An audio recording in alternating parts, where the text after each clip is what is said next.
Proper लोगों के साथ बैठते हैं, उनके सारे मसले उन्हें पता होते हैं, they are very non judgmental. मतलब हमारे लिए ये सब कुछ एक्सपीरियंस करना एक, for me it was the most beautiful thing that I experienced in my life.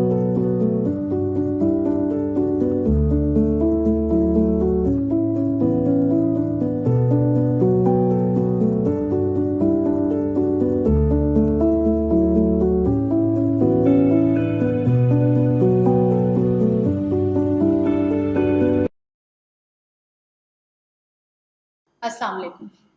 आज मेरे साथ इस एपिसोड में है सुबुल काकखेल, मेरे दिल के बहुत करीब एक ऐसी दोस्त जिसने मेरे हर मुश्किल वक्त में ऐसा साथ दिया कि मुझे लगा कि इमोशनली मेरे साथ एक बहुत मजबूत पिलर खड़ा हुआ है।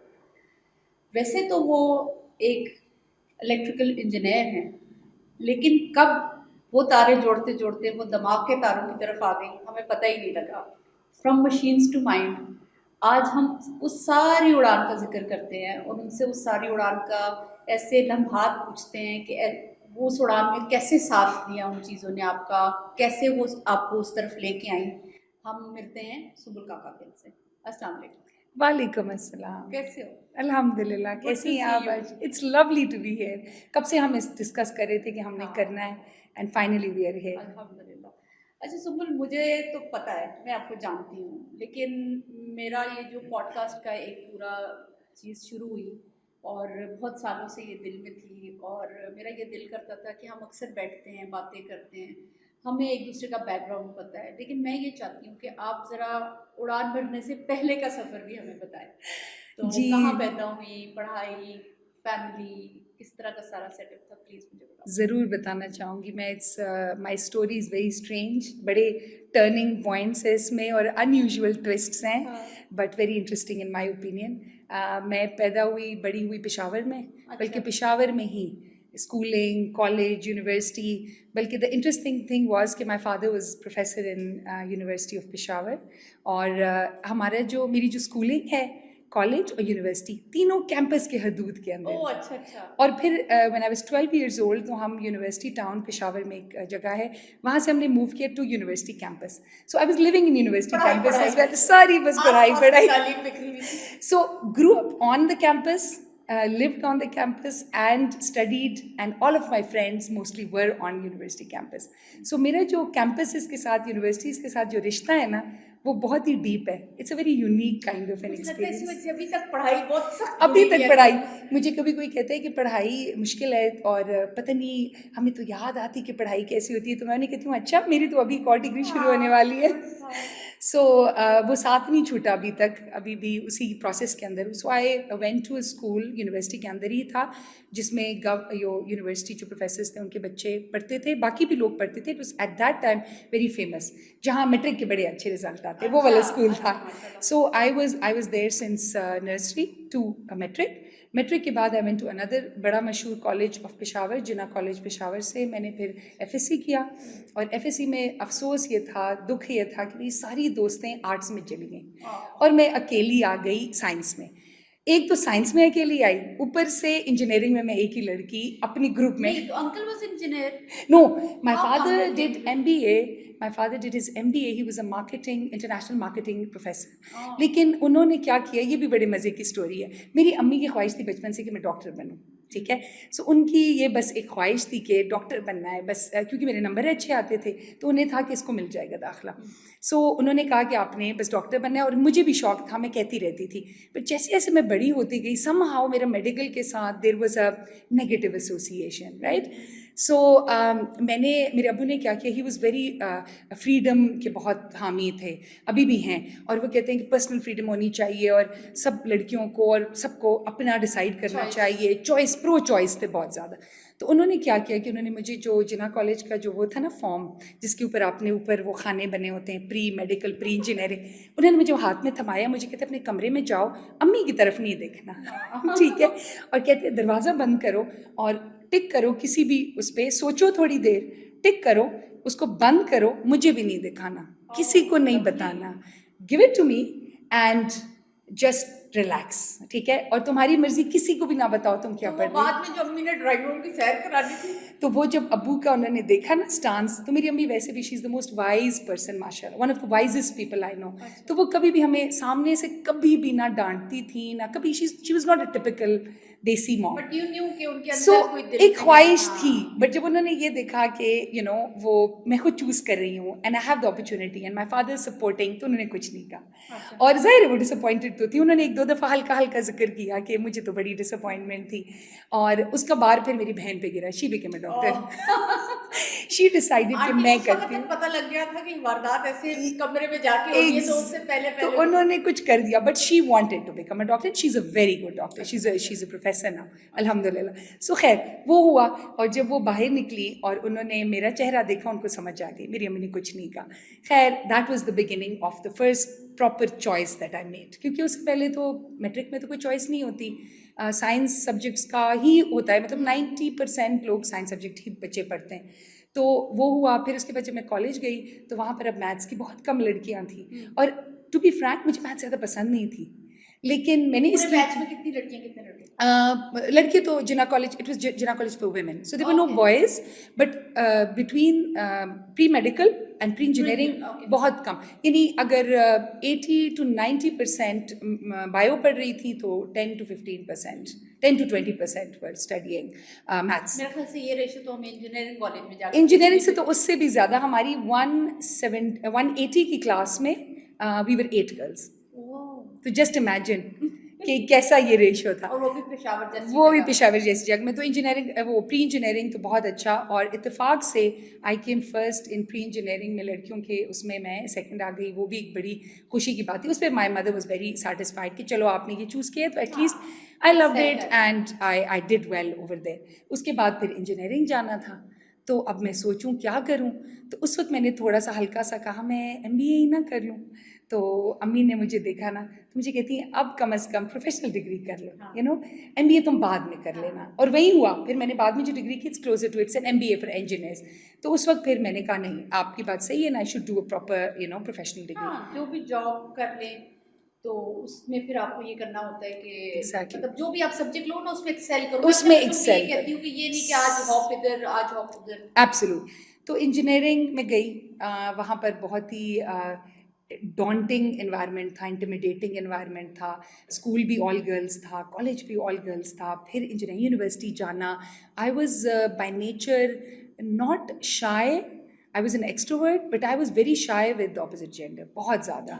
मेरी Because वो आपका brought up हमारे सारा ब्रॉटअप ही वैसे था। एक दो कजन्स थे जिनके साथ दोस्ती थी, but in general I was very shy, I had a very strict boundary with boys. तो मेरे लिए बड़ा मुश्किल था, लेकिन जो हमारी फ्रेंड्स थी, जो 8 हम फ्रेंड्स थे, we got the best batch. अच्छा, बड़ा हमने वो एंजॉय life किया, तो मेरे ख्याल है बड़ा भूली नहीं पूरी वो तरह। भूली नहीं। वो 4 बेहतरीन किस्म के हमारे साल थे।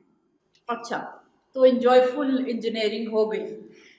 बहुत ही मुश्किल से हुई। आखिरी साल तो इतना मुश्किल था नौशाबा कि मुझे लगता था कि मुझे सारी ज़िंदगी ये ट्रॉमा नहीं भूलेगा। It was so hard, the पढ़ाई, It was difficult or what? Very difficult. मतलब वो जो इलेक्ट्रिक सर्किट्स थे, कि वो मैथ्स था, वो इतना मुश्किल था।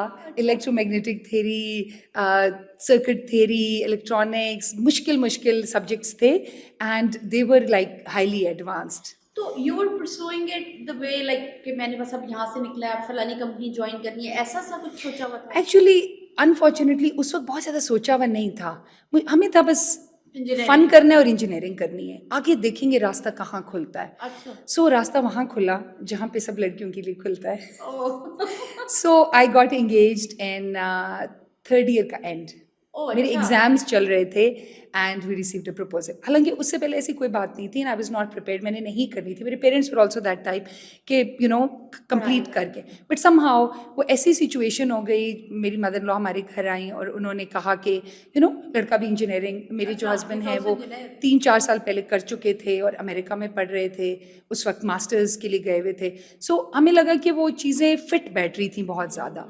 सो वो जो सारी पजल्स फिट हो रहे थे, तो और and they were in no हरी, वो कह रहे थे आराम से, because he was also young, I was also young.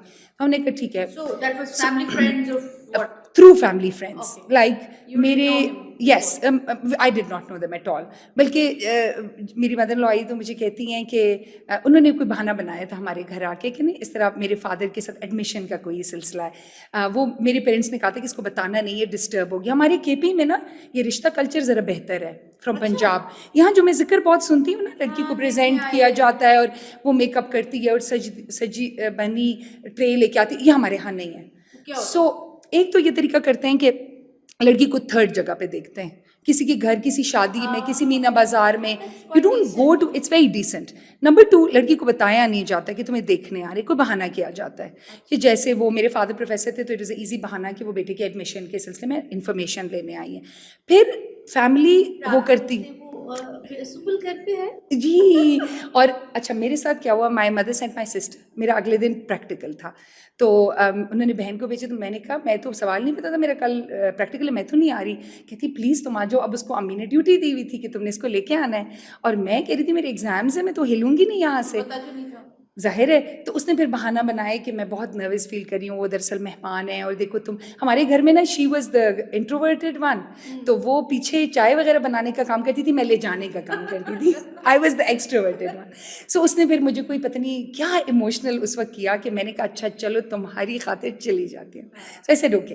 So I went and I met her and all. मुझे पता नहीं था, तो मुझे कहती हैं कि मेरा बेटा भी यूनिवर्सिटी उसमें पढ़ता है, इंजीनियरिंग यूनिवर्सिटी में। मैंने कहा अच्छा। मैंने कहा आंटी या तो हम टॉपर्स को जानते हैं और या हम उनको जानते हैं जो लड़कियों को छेड़ते हैं। सो अगर वो टॉपर नहीं है तो इट्स बेटर कि वो दूसरे ग्रुप में ना हो। तो वो बाद में इस पे हंसती भी बहुत थी कि तुमने उस वक्त मुझे डायरेक्ट कह दिया कि इन दोनों में से। So that was an interesting thing. खैर वो मुझे तो नहीं पता चला, मुझे कुछ महीने बाद इन्होंने बताया जब इन्होंने अपनी तसल्ली कर ली। Again when my father said she has to meet him, ठीक है, उस वक्त के लिए ये भी बहुत, it is a long time ago. It was, मुझे लगता है he should be your next guest, है ना। सो उस कल्चर में इस सोच को रखने वाला ही बड़ी बात है। आई नो दैट, मतलब उन्होंने प्रॉपर स्टैंड लिया, उन्होंने कहा नहीं इट्स इम्पोर्टेंट। और मुझे भी उन्होंने कहा, क्योंकि मैंने देखा है उस क्लैन में नहीं भी गैरत जगाने वाली बात होती तो वो सारा बन जाती थी। उनकी कोई टॉक्सिक मैस्कुलिनिटी नहीं थी, कोई उनकी इस तरह की बातें नहीं थी। उन्होंने क्लियरली कहा कि आपने करें। तो मैंने कहा आई वॉज वेरी हैप्पी, बिकॉज लड़कियों के लिए सबसे बड़ा डर क्या होता है कि they will be married off और they will be pressurized to marry someone who they don't like, ठीक है। सो चाहे वो बंदा अच्छा हो, लेकिन अगर आपकी मर्जी उसमें शामिल ना हो, वो चीज़ आपके लिए बहुत ही ऑड हो जाती है, फिर डिफिकल्ट हो जाती है। एग्जैक्टली। शायद आप उस तरीके से देखो तो आपको बुरा ना ही लगे, एब्सोल्युटली। तो वो ऑटोमेटिकली आपके लिए अल्लाह ताला ने इंसानों की ना खमीर के अंदर वो डाली है, फ्रीडम डाली है। when somebody tells you कि ये काम नहीं करना, फिर करने का बहुत दिल चाहता है, रिवर्स साइकोलॉजी जैसे होती है। सो उन्होंने उस वक्त भी यही काम किया माशाल्लाह। एंड ही सेड कि नहीं ये उधर पढ़ती है, she has her own choice, she is seen people and she should at least meet him and decide. And this was 1999, ठीक है, long time ago. So right after engineering, like third year का end था और fourth year के beginning में I met him and we got engaged. अभी वो रोना धोना खत्म हुआ था सर्किट्स का खत्म अभी होना था, अभी नहीं पता था। Final year was the hardest, actually सारे साल मुश्किल थे, बट फाइनल ईयर एक दफा सोचती हूँ सांस लेने का मौका ही नहीं मिलता। हमारा एक्चुअली ईयरली सिस्टम था, we were the last year, उसके बाद से वो सेमेस्टर सिस्टम इंट्रोड्यूस हो गया था यूईटी पेशावर। सो चूंकि it was the last year तो हम थोड़ा सांस ले लेते थे पहले 4-5 महीने में, लेकिन अब तो सेमेस्टर सिस्टम में तो बिल्कुल भी आप सांस नहीं ले सकते, बिल्कुल भी। खैर सो फिर उसके बाद मंगनी हो गई। मंगनी के 1.5 साल बाद we had to do this internship and we had to 6 महीने फाइनल ईयर के, उसके बाद थोड़ा अरसा और फिर दिसंबर में एग्ज़ाम ख़त्म हुआ। अच्छा, तो फाइनल ईयर हो गया, मंगनी शंगनी हो गई, इंटर्नशिप्स हुई, अब शादी हो गई 2001 में। उसके बाद इन फ्यू मंथ्स चली गई मैं America. So my husband was already there, he was working there. 3 साल अमेरिका के मेरे ख्याल से मेरी ज़िंदगी के बहुत ही अच्छे दिन थे, बहुत इंजॉय किया वहाँ पर। हालांकि it was tough, it was difficult, क्योंकि मुझे कुकिंग नहीं आती थी, घर का काम नहीं आता था, मुश्किल थी। It was post 9/11, yes. My husband went in on 30th August 2001 और उसके 12 दिन बाद 11 सितंबर 2001। सो 11 September changed everything and I was always a little bit उस तरह का बंदा जो कि मैं बहुत वो नहीं थी, बोल्ड नहीं थी, मैं ज़रा डरती थी। एक तो पेशावर जैसी जगह में बड़े हुए, आप डर लगता है, चीज़ों से डराया भी जाता है, यहाँ नहीं जाना, इधर लड़के हैं, इधर मर्द है, ये है वो है, ये वाली चीज़ हमारे कल्चर में बहुत ज़्यादा है पठानों में। So that thing was there and when I went post 9/11 hate लेकिन आप क्राइम्स। बता रहे थे ना कि आपका बचपन में थोड़ा सा इस तरह के फैक्टर्स थे भी आपके यस, साथ। मैं थोड़ी थी फियर ओरिएंटेड, हर चीज़ से मुझे डर लगता था, सारे मेरे मजाक उड़ाते थे। अंधेरे से मैं डरती थी, जिन्नों से मैं डरती थी, अच्छा हॉरर स्टोरीज भी सुनती थी, पर सख्त डरती थी उनसे।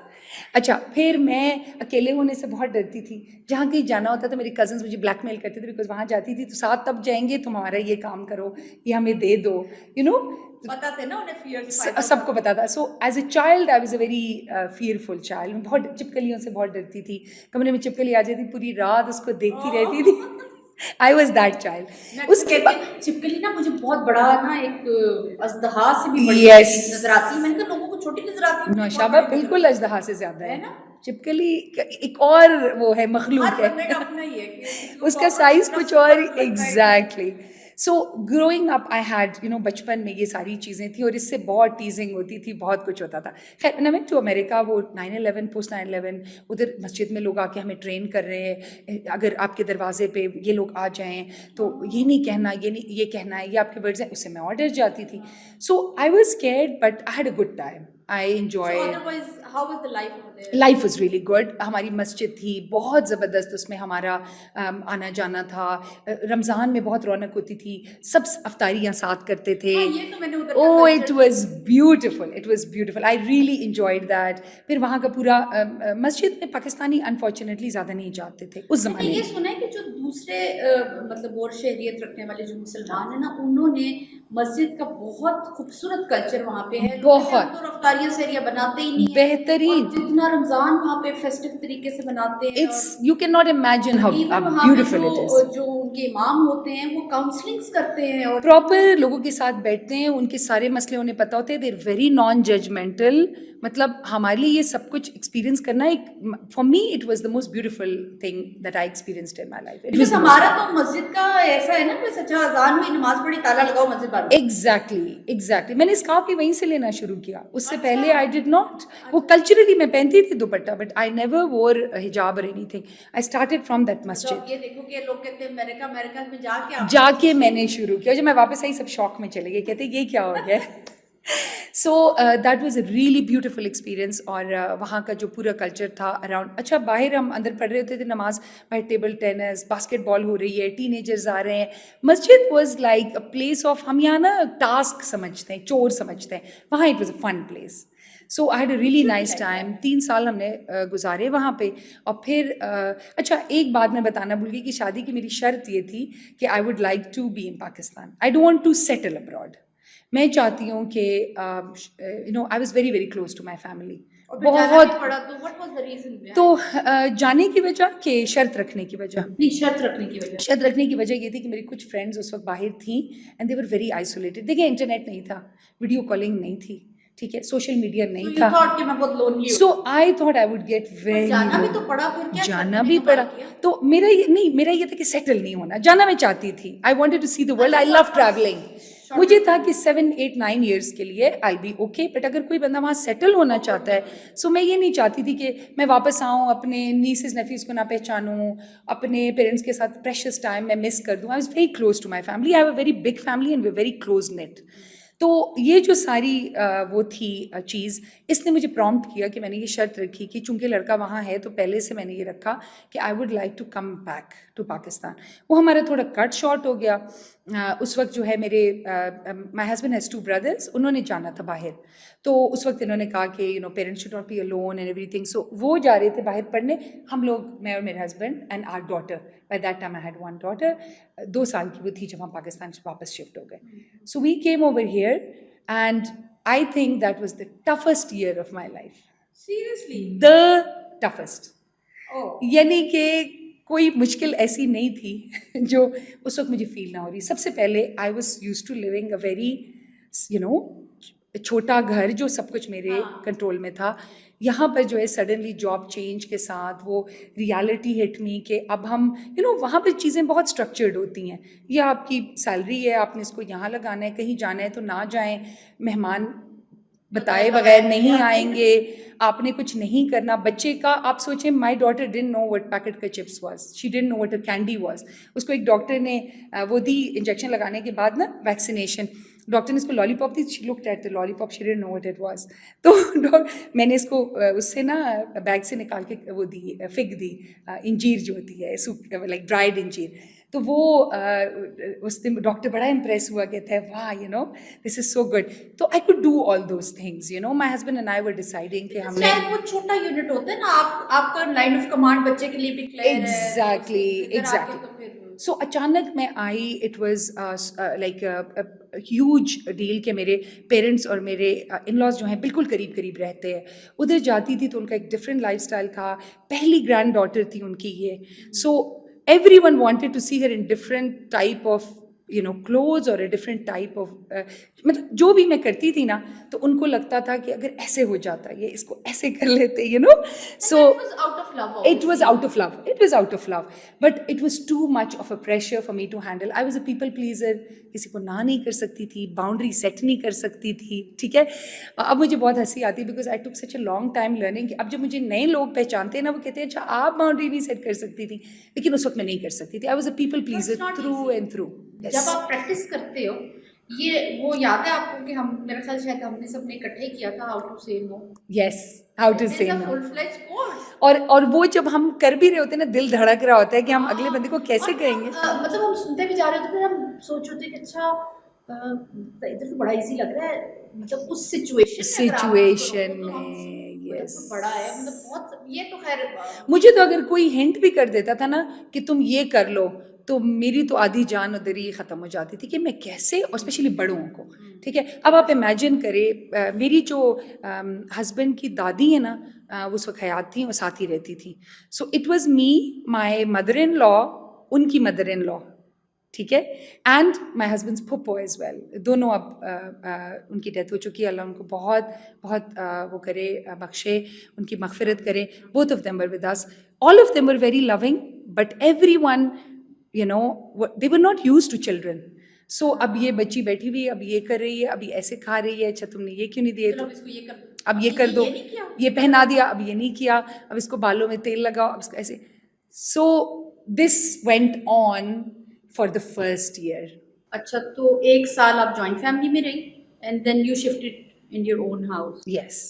So 1 साल पूरा नहीं था, it was a part of a year, क्योंकि मेरे हस्बैंड अभी जॉब नहीं कर रहे थे, इस्लामाबाद में उनको डायरेक्ट जॉब मिली, तो वो चूंकि नहीं थी, तो we wanted to figure out कि एग्जैक्टली हमने कंटिन्यू करना है कि नहीं। So I had a small daughter, I was expecting my second child, तो हमें थोड़ा सा था कि हम देख लें कि क्या है। जब when you shifted, so what was the feel, like nuclear की और उस तरह की द ट्रांजिशन, यहाँ पर सपोर्ट बहुत थी। मेरी mother in law, father in law बहुत हैंड्स ऑन, ग्रैंड पेरेंट्स बहुत सपोर्ट करना, बेबी सिट करना, बच्चों को कॉन्स्टेंटली देखना, उनकी पसंद का खाना बनाना। Suddenly I had to do it all, and America की तरह सपोर्टिव सिस्टम नहीं था। सिस्टम तो एग्जिस्ट नहीं कर रहा था। सफाइयाँ यहाँ रोज़ करनी होती हैं, वहाँ हम हफ्ते में 2 दिन बमुश्किल करते थे। मैं तो पाकिस्तान की आदत के मुताबिक जल्दी ज़्यादा करती थी, but still suddenly I had to deal with it. On top of that, जो मेरा सबसे बड़ा प्रॉब्लम था, I didn't want helpers.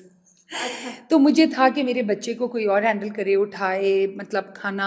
I had issues with that, उसमें मुझे बहुत टाइम लगा और सफ़र भी बहुत। I didn't. Kid or for the home chores? I just didn't want help. I wanted to do it myself. Culture से आते हो, वहाँ खैबर पख्तूनख्वा में तो बहुत है, बहुत था, लेकिन मसला ये था कि जब मैं अपना घर शुरू किया तो मैं अमेरिका में थी, तो मैं सब खुद करती थी। फिर आपको थोड़ी प्राइवेसी की भी तो चूंकि मैं हिजाब भी उस वक्त पहनती थी, तो मुझे होता था कि अगर मैं लड़की हेल्पर रखूंगी तो उसका घर जाना आना इट्स वेरी डिफिकल्ट, और अगर मैं मेल रखूंगी तो फिर मेरी आज़ादी जो है, you have to dress a certain way, you have to constantly be in hijab at home. So I was having difficulty adjusting to the Pakistani culture and to get help with that. तो मुझे कहा कि जब आप move हुई तो ये ज़लज़ले वाला साल था। आप सोच नहीं सकती कि उस साल में I found out I was expecting and it was not an easy situation health wise, right? Number two, I had a transition from, America की मस्जिद और वहाँ का माहौल, और it was an absolutely beautiful place जहाँ हम थे, वो छोड़ के आना, और फिर यहाँ मैं आई, and then suddenly I had to deal with so many elders, my own parents, my parents in law, उनके बड़े जो थे जिनका मैं कह रही हूँ, my mother's दादी, and हमारे दोनों घरों पे, मैका और ससुराल दोनों में गांव का कल्चर बहुत है, सो मेहमानों का आना जाना। अच्छा, हमारे यहाँ ये भी एक बहुत स्पेसिफिक चीज़ है, ये मैं आपको अपनी मुश्किलों का बता रही हूँ कि कैसे मुझे मुश्किल लगता था, कि when you are an unmarried person, आपकी जो भी एज हो, आपसे कोई एक्सपेक्ट नहीं करता आना जाना एंड मुबारकबादियाँ एंड फ्यूनरल्स एंड या, so I am in my late 20s, and I'm expecting a baby, I have one child to take care of, and I had to go to गाँव भी जाना है, ताज़ियत भी करनी है, हर जगह जाना है, and my brothers in law जो थे वो नहीं थे, so I was the only बहू at home, and I also wanted to, उस ज़माने में ना एक perfectionism भी बहुत होती है, पेरेंट्स का ख्याल रखना है तो बस बहुत ही रखना है, और इन-लॉज के साथ भी बहुत एक्सपेक्टेशन भी ज़्यादा होती है, और आप भी बहुत ज्यादा करना चाहते हैं, परफेक्शनिस्ट होता है, और आपने उसको टच भी जरूर, आप उसको फॉरन करते, तो आपको भी ये सेंस नहीं होती कि अच्छा कौन सा काम मैं प्रोलॉन्ग करके कर सकती हूँ और कौन सा काम मुझे हाथ ही नहीं डालना चाहिए, मुझे ये नहीं थी बिल्कुल, आई वॉज टू मच, मैं ये भी करूंगी और इसका भी ख्याल, काउंसलर बन के ओ माय, अब जब मैं सोचती हूँ करने का मौका मिले, yes, I will set boundaries right from the start, और बाउंड्रीज सबसे बड़ी लर्निंग है, और बाउंड्रीज जो है ना वो आपके रिलेशनशिप को हेल्दी, आपके रिलेशनशिप को रिस्पेक्टफुल, आपकी कोई बुग़्ज़ कीना कोई तकलीफ ये जमा ही नहीं होती, आप शुरू से अपनी, जैसे नौशाबा हम घर बनाते हैं, पहला काम क्या करते हैं, आर्किटेक्ट के पास जाते हैं, एक नक्शा बनाते हैं, खाका बनाते हैं, फिर बाकी सारा करते हैं, तो बाउंड्रीज आर लाइक दैट, जब आप वो नहीं बनाएंगे ना, आप इमेजिन करें आप घर बनाना शुरू कर दें, ठीक है, बगैर सोचे समझे, बगैर कोई ढांचा बनाए, कोई स्ट्रक्चर बनाए, कुछ नहीं है, आपको ये नहीं पता खिड़की कहाँ होगी, हो सकता है खिड़की भूल जाए, है ना, वो रोशनदान नहीं छोड़ा तो बाथरूम के अंदर एग्जॉस्ट का सिस्टम क्या होगा, आपने कुछ सोचा ही नहीं, पूरा घर बन जाए, यस ये सांस फूट रहा है. This is exactly what happens in our Pakistani marriages, where well-intentioned parents and well-intentioned daughters-in-law get into a situation where सांस फूट रहा है दोनों का, क्यों? Because हमने सोचा ही नहीं.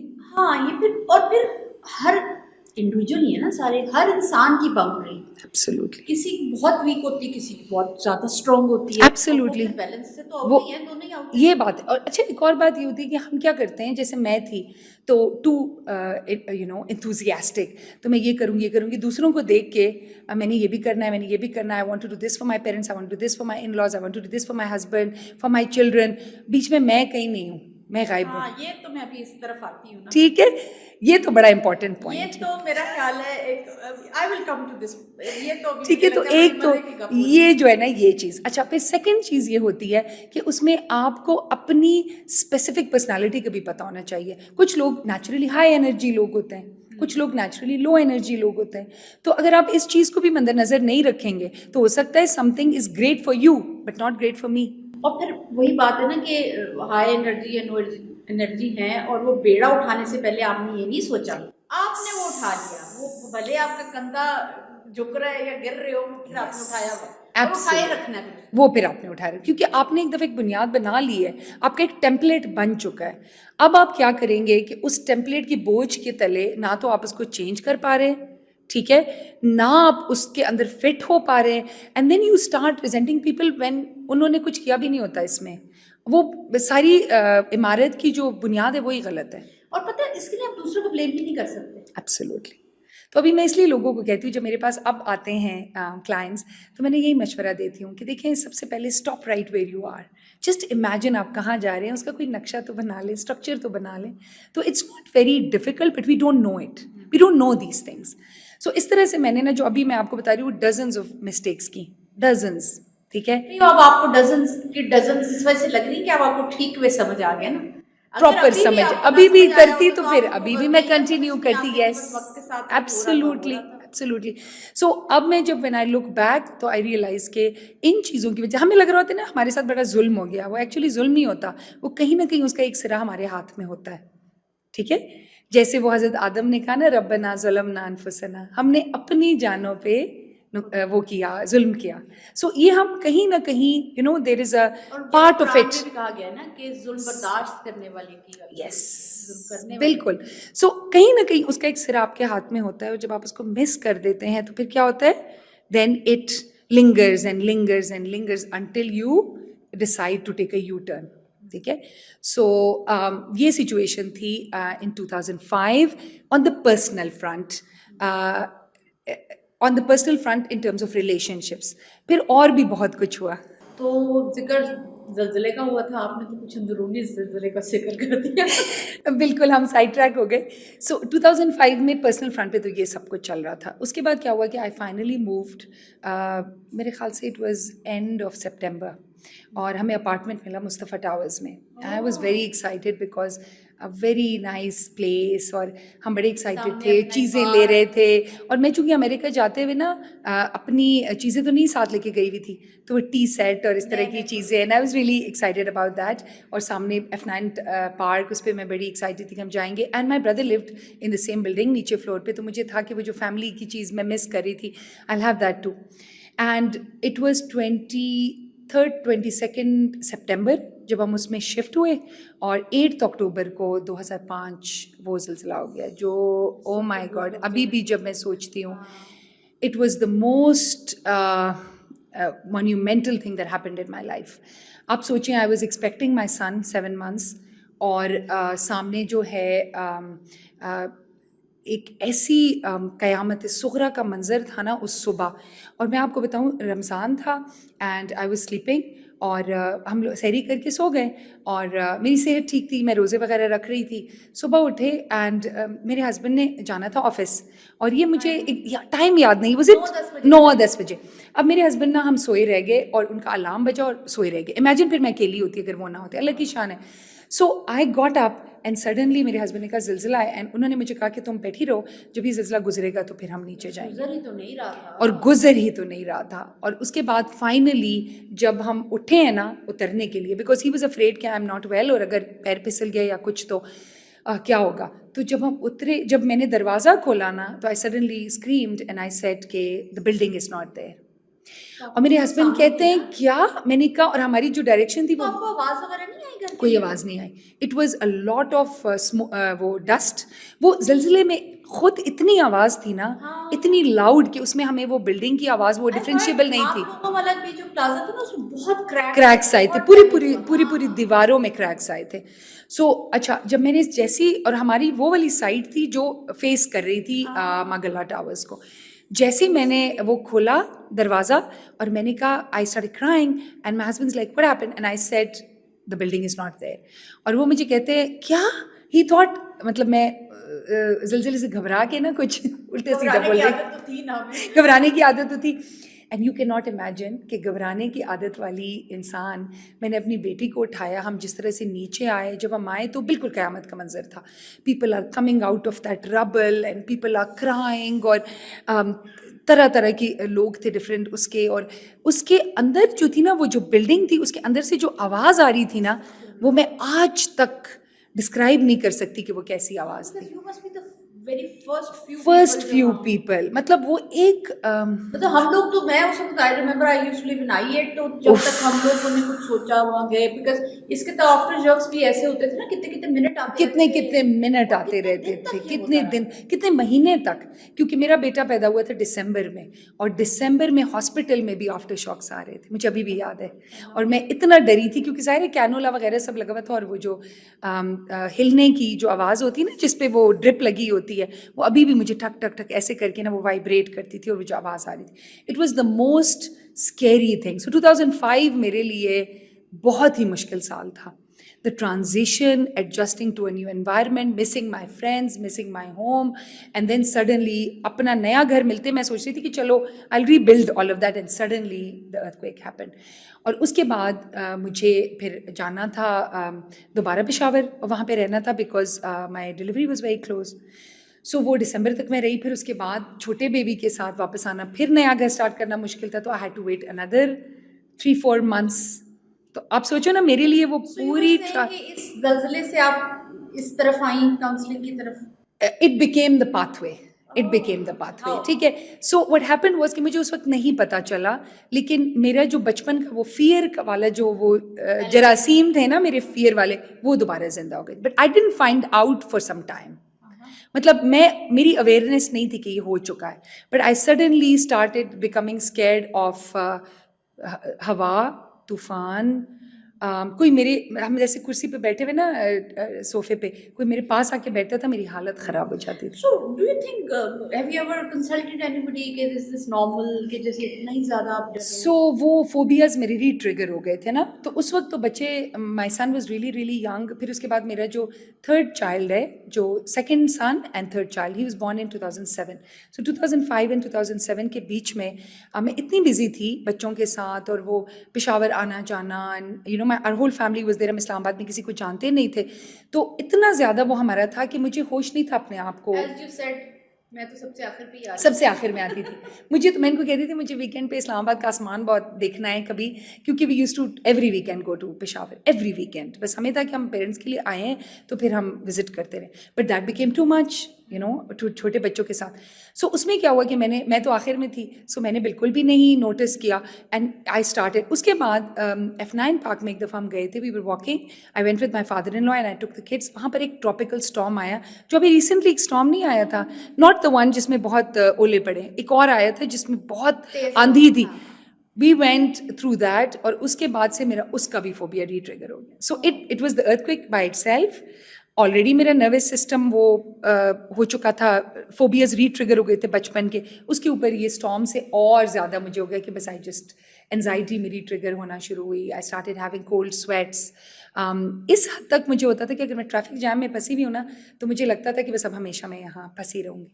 अब कितनी ऑड बात लगती है ना अगर आप ये कहें कि उस वक्त आपको, जो एनजाइटी का पेशेंट होता है ना, उसके लिए ये बात बहुत रियल होती है. So, where you used to felt safe?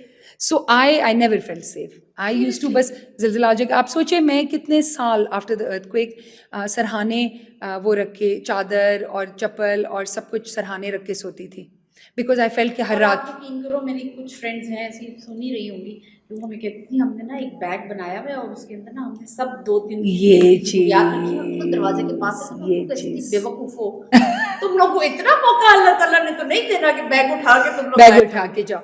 But somehow it was, इतना ये इम्पैक्ट होता है इन चीज़ों का आपकी ज़िंदगी के ऊपर कि I was, you know, living with that कि अब बस ये तो रोज़ आना होना है. अब मेरे साथ कोई बैठता था, ज़रा मैं कुर्सी कोई हिल जाती थी तो मुझे वो पूरा मेरे लिए री-ट्रिगर हो जाता था. सो अब ये हो रहा है, साथ छोटे छोटे बच्चे हैं, I am handling family, you know, occasions, I am handling my own life, I am taking care of the kids. Again perfectionism की स्ट्रीक भी है, फैमिली प्रेशर्स भी बहुत ज़्यादा हैं, क्योंकि सारी की सारी जो लाइट वो है, फोकस और सारा कुछ उन बच्चों, चीज़ों का निचोड़ ये है कि सब कुछ ठीक होना चाहिए. यस, और मेक श्योर करें कि सब ठीक हो, और दुनिया में कोई मेकिंग श्योर तो है नहीं. So my situation became, my mental health became worse and worse and worse. ठीक है, फिजिकल हेल्थ भी जाहिर है, बच्चे इतने छोटे हों तो आपके उस ना नींद होती है ना आपका कुछ और होता है. And I started having a very hard time. मैं जिस इंतजार में हूँ, ये हम काउंसलिंग की तरफ कब जा रहे हैं? मैंने तो सोचा बिल्कुल था- पहुंच गए, बिल्कुल पहुंच गए. So this was the background कि मेरी मेंटल हेल्थ ख़राब होती जा रही थी ग्रेजुअली. लेकिन आपको पता है फिर भी मैं अपने लिए नहीं गई काउंसलिंग में. I went for my daughter because my daughter was suddenly getting restless, और वो जो है ना अपसेट होती थी बहुत जल्दी. मेरे साथ जो उसका रिलेशनशिप था, वो she was only 6 years old, लेकिन वो बच्ची के अंदर मुझे ये फील होता था कि there was a level of frustration जो कि मुझे समझ नहीं आता था मुझे, क्योंकि मैंने कभी देखा हुआ नहीं था. ये तो बड़ी समझने की बात है. देखो, आप इंजीनियर हो, बहुत सारे पेरेंट्स ऐसे देखे जाते हैं जिनके बच्चों के साथ, ये तो खैर और ही मामला था, लर्निंग डिसेबिलिटीज भी होती हैं, वो उसको समझ ही नहीं पाते, डिनाइल में होते, करना नहीं चाहते.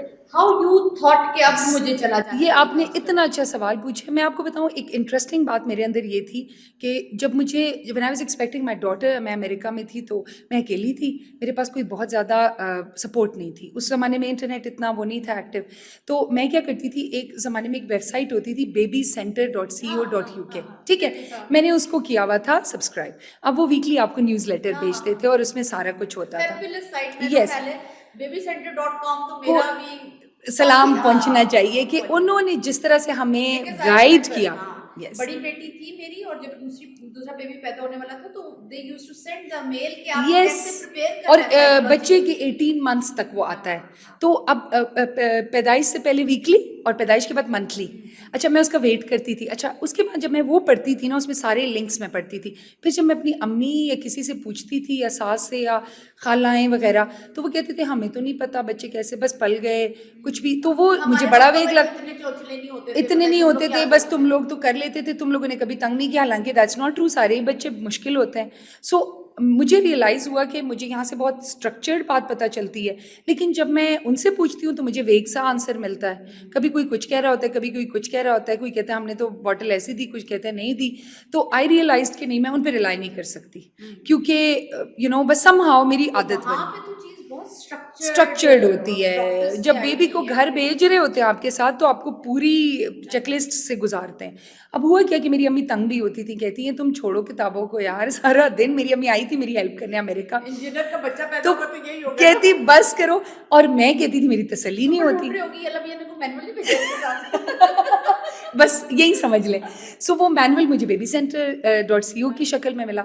उसमें क्या हुआ कि मेरी आदत बन गई कि मैंने साइंटिफिक इन्फॉर्मेशन के पास जाना है। ये मेरे लिए एक वो थी ना, एक रास्ता खुलना था। एक्चुअली द थॉट प्रोसेस भी है ना आपका, The thought process. So the moment I noticed that my daughter was a very happy-go-lucky person and only 6-7 years old child is showing signs of frustration, तो मैं available नहीं हूँ, क्या हो रहा है, and I couldn't see, क्योंकि अपनी तरफ से तो मैं too much कर रही थी, लेकिन वो बच्चे को attuned, जिसको मैं कहती हूँ ना emotionally attuned parenting नहीं थी। सो मुझे फील हो रहा था कि देर इज़ अ गैप। उस दौरान विलिंग वेज इदारा है, उनके CEO हैं डॉक्टर सदाकत अली, वो आते थे मॉर्निंग विद फराह शो पर, ठीक है, एवरी थर्सडे। जिस तरह हमारा ये हो रहा है ना, मॉर्निंग विद फराह में उनका शो, उसका सेगमेंट होता था। और उस सदाकत का इतना नाम सुन चुकी हूँ, और आई विश कि किसी कुर्सी पे वो भी आए। ज़रूर, it would be a wonderful story. तो उनकी मैंने वो क्लिप देखी, और मेरी उस वक्त जो फ्रेंड थी, बेस्ट फ्रेंड अभी भी हैं, उन्होंने मुझे कहा कि मैंने ये क्लिप देखी है और मैंने नंबर नोट किया स्क्रीन से, and you call them and you are constantly worried about this के am I doing the right thing, am I doing enough, how am I doing it. क्योंकि वही वाली बात होती है ना, एक लार्जर फैमिली सेटअप है, उसके प्रेशर्स हैं, एक आपकी अपनी मैरिज के प्रेशर्स होते हैं, उसके ऊपर आपका अपना हेल्थ आपकी ख़राब हो रही होती है, तो आपको पता नहीं चलता कि जो मैं कर रही हूँ इज़ इट इनफ और नॉट। तो मैं इनको कहती थी, ये मेरा बड़ा फेमस वो था कि हांडी तो नहीं है ना कि ख़राब होगी तो दूसरी पका लेंगे। तो मैंने कहती बच्चा है ये, मेरे पास यही टाइम है और मेरे पास कोई टाइम नहीं है, so I need to be sure. तो वो डॉक्टर सदाकत अली को अभी भी वो माशाल्लाह दुनिया में ये रोशनी वो कर रहे हैं, सबको पहुंचा रहे हैं। तो वहाँ मैं विलिंग वेज पहुंच गई, और बड़ी मुश्किल थी उस ज़माने में, कोई ना काउंसलिंग को पहचानता था, ना थेरेपी की कोई पहचान थी।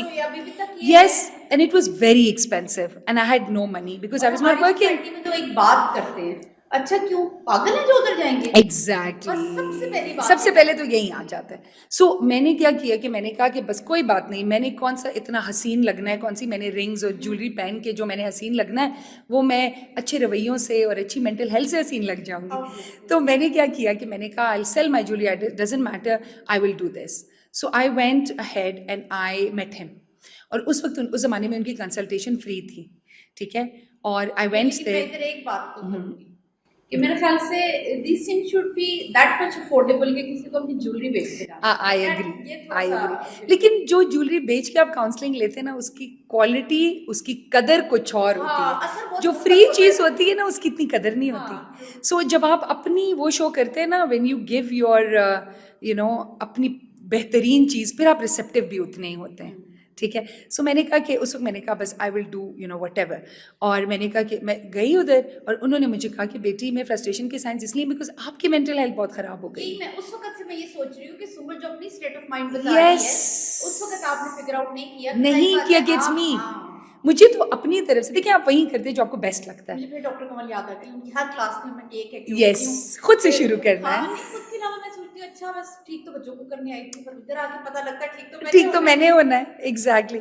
सो अब क्या हुआ कि आई स्टार्टेड, और उन्होंने उनके 21 सेशंस का एक लेवल होता है, so I started doing that, and उसके बाद there was no looking back. I don't know how many I did, मेरे ख्याल से 150-200 सेशंस मैंने लिए होंगे। अच्छा, तो वो ये जो 21 सेशंस की आप बात कर रहे हो, ये सिर्फ आपके प्रॉब्लम बेस्ड होती है, बट ये आप नहीं, कस्टमाइज्ड अच्छा, तो यू आर केपेबल इनफ कि आप उसके बाद सीख जाते हो या सिर्फ आप उससे अपने लिए सीख जाते अपने हैं। लिए? और हर 21 सेशंस का एक गोल होता है कि Okay. इस 21 सेशंस में मैं इस मसले को टैकल करूंगी। फिर जब वो बेहतर हो जाता है फिर आप नेक्स्ट पे जाते हैं, यानी उसका एक एजेंडा बनाते हैं और उस टारगेटेड टाइम में आप उस टारगेटेड चीज़ पे नहीं, काम करते हैं। लेकिन इफ यू आर क्लाइंट तो क्या उनका दिल करता है आपके गोल्स खत्म हो जाए? यानी कि जो थेरेपिस्ट और उनका होता है, देखिए थेरेपिस्ट जो होते हैं ना, मैल प्रैक्टिसेस तो हर प्रोफेशन में है, लेकिन जो थेरेपिस्ट होते हैं ना उसकी बेस्ट ख्वाहिशें होती है कि मुझ पे डिपेंडेंट ना रहे क्लाइंट। आपकी सक्सेस और आपका जो दिल की खुशी इसमें होती है कि क्लाइंट आपको कांटेक्ट ना करे, यानी वो इतना केपेबल हो जाए कि they don't need you any more. जैसे पेरेंट्स होते हैं फिर ना, ये तो फिर भाई उन्होंने बिजनेस भी तो चलाना है, फिर वो कैसे करते ये इट इज़ अ टाइट रोप, लेकिन दुनिया में इतने लोग होते हैं कि जैसे जैसे लोग ग्रेजुएट करते जाते हैं, ये तो ऐसी बात है कि कोई यूनिवर्सिटी ये कहे कि ये ग्रेजुएट ना करे, हैं? हाँ। ठीक है, उनकी ग्रेजुएशन इज योर सक्सेस। और फिर प्लस मुझे लगता है ना कि when you are you know आपका क्लाइंट अगर सक्सेसफुल हो गया तो वो उसके आसपास से कितने लोग भी तो आपके पास आ रहे हैं, so yes, multiplication that makes बिल्कुल हो रही है। बिल्कुल, पूरी पूरी क्लस्टर्स में लोग आ रहे होते हैं, क्योंकि आप अपनी फ्रेंड को अपनी थेरेपी ऐसी चीज़ है कि जिसमें आपको वर्ड ऑफ माउथ और पर्सनल एक्सपीरियंस के अलावा कोई और चीज़ आपको मोटिवेट नहीं करती। अच्छा, अब तक तो आप एज अ क्लाइंट की थेरेपीज ले रही है, तो वो जो मैं सुनना चाह रही हूँ कि कब प्रोफेशनली चेंज हुआ करते हैं? सो प्रोफेशनली चेंज होना शुरू हुआ with my personal therapy journey as well. शुरू उस वहाँ तरफ से आपकी सोच जानी शुरू मेरी हो जानी गई। शुरू हो गई।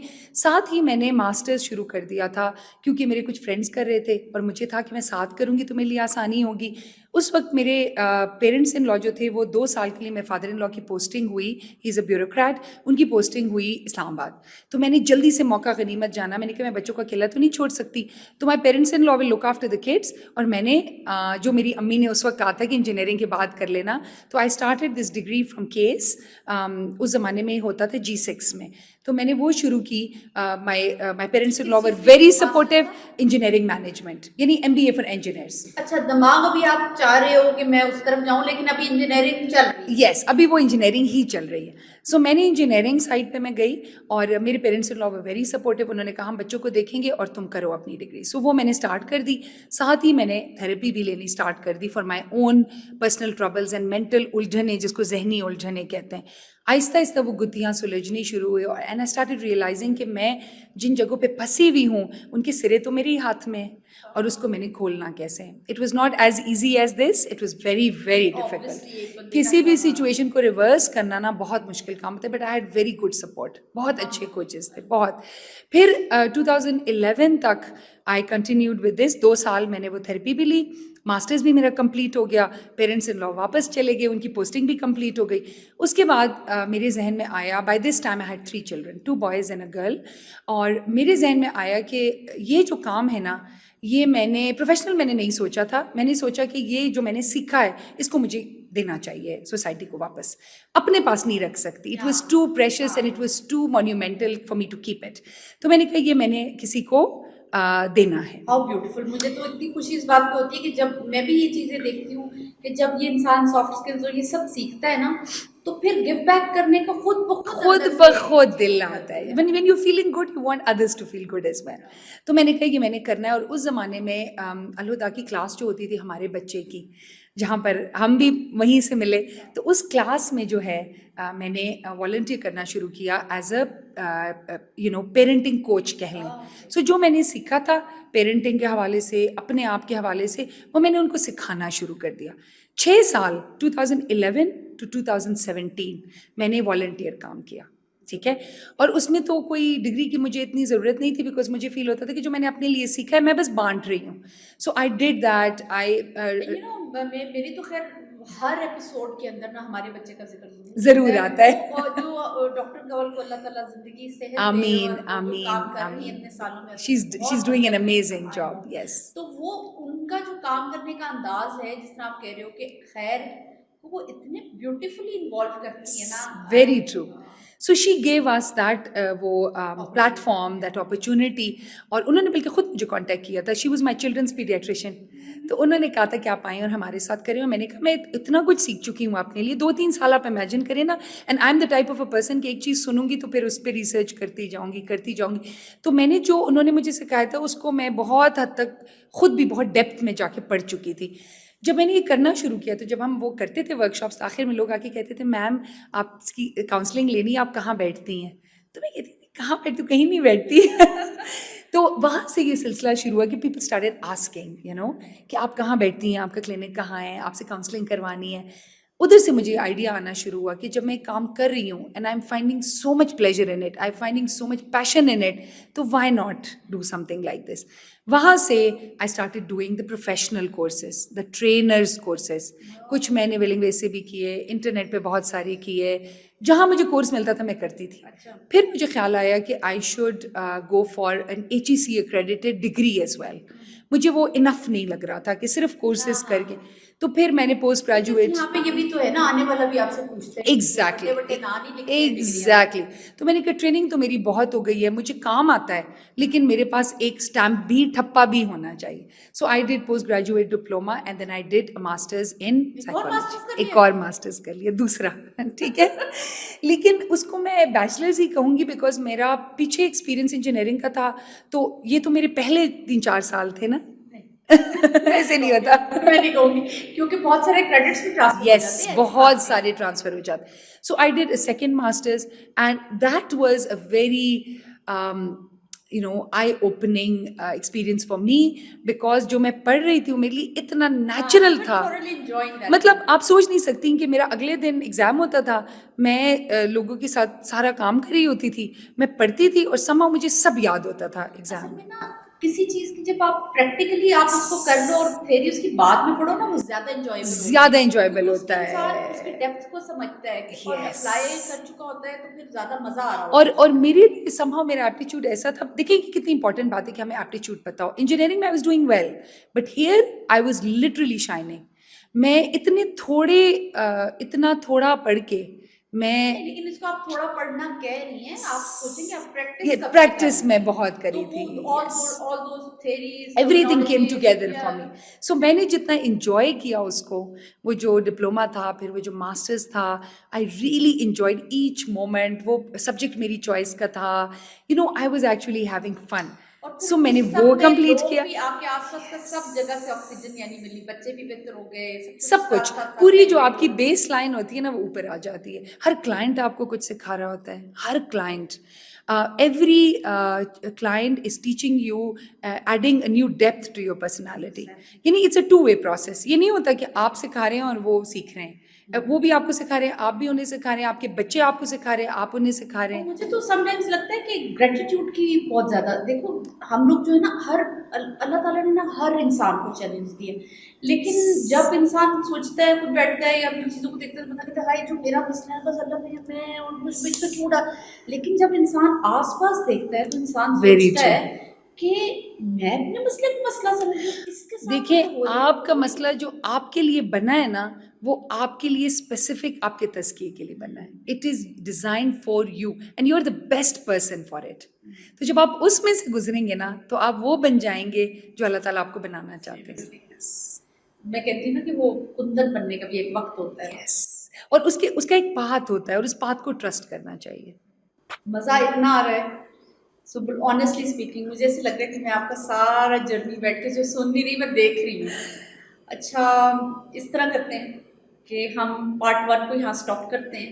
क्योंकि मेरे इस सारे ये जो एपिसोड होता है उसमें हमने पहले तो उड़ान सुननी होती सारी, इस वजह से कि बहुत सारी एडवाइसेस और बहुत सारी चीज़ें होती हैं जो हम डिलीवर करना चाहते हैं दूसरों के लिए, हमने ये सब कर रहे हैं.